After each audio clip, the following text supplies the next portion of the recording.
vrai que l'écologie humaine, pour moi, ça a démarré par une rencontre. C'était complètement par hasard, en fait, au départ.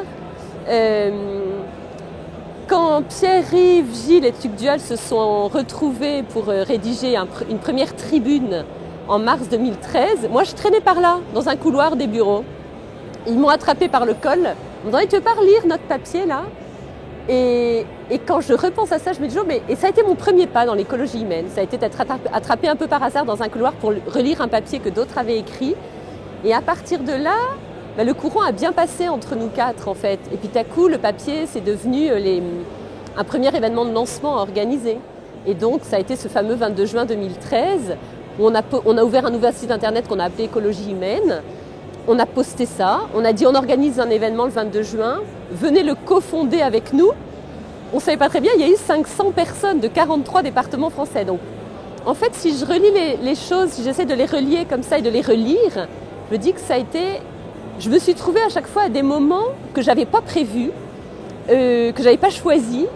Et c'est dans ce sens-là que, en fait, ce que dit François-Daniel Mijon, quand il parle de leadership authentique, où il dit à un moment, on a une place qu'on n'a pas choisie, mais on est là et on est un peu dispo pour bosser. Moi, c'est ce qui m'est arrivé dans l'écologie humaine, en fait. Et c'est petit à petit que j'ai découvert vraiment ce que c'était plutôt. Ce qu'on avait imaginé pour ces assises, en fait, ça s'est réalisé. C'est qu'on a eu des intervenants, aussi bien des professionnels comme Violaine Duchâtelier, on a eu des philosophes comme Fabrice Adjadj ou François-Xavier Bellamy qui nous ont nourris parce qu'ils se sont appropriés l'écologie humaine, ils ont réfléchi, ça a percuté aussi chez eux.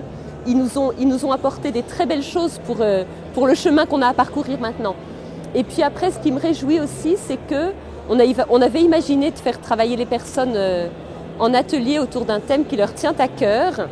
Et j'ai été émerveillée de la qualité du silence et du travail. Il y avait un caractère studieux dans cet immense hall pendant 3 heures, en fait, de personnes qui travaillaient ensemble sur un sujet pour imaginer des projets qui construiront, qui vont essayer de diffuser petit à petit l'écologie humaine.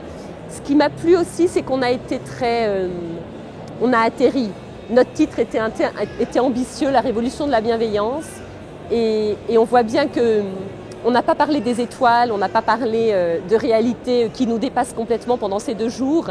On a parlé de notre quotidien. On a bien dit que changer le monde, ça commençait par changer soi-même, ça commençait par les actions les plus quotidiennes. Voilà. Il me semble qu'on a trouvé un ton juste et qu'on est vraiment dans la réalité, en fait.